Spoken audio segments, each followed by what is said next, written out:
తెలుగు సినీ పరిశ్రమలో విషాదం చోటు చేసుకుంది. సీనియర్ క్యారెక్టర్ ఆర్టిస్ట్ పావలా శ్యామల ఇక లేరు.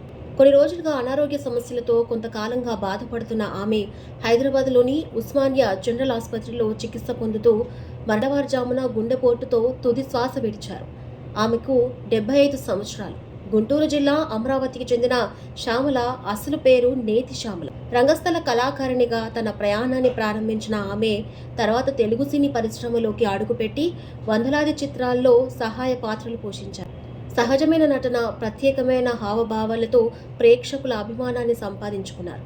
ముఖ్యంగా స్వర్ణకమలం, ఖడ్గం, ఆంధ్ర వాళ్ళ చిత్రాల్లో ఆమె నటన గుర్తుండిపోయేలా నిలిచింది. తీవ్ర అనారోగ్యంతో పాటు ఆర్థిక ఇబ్బందులను కూడా ఎదుర్కొన్నారు.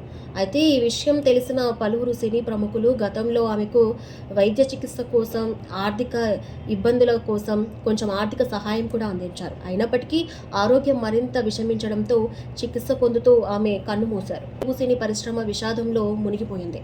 పలువురు సినీ ప్రముఖులు, అభిమానులు ఆమెకు ఘన నివాళులు అర్పిస్తూ కుటుంబ సభ్యులకు ప్రగాఢ సానుభూతిని అందిస్తున్నారు.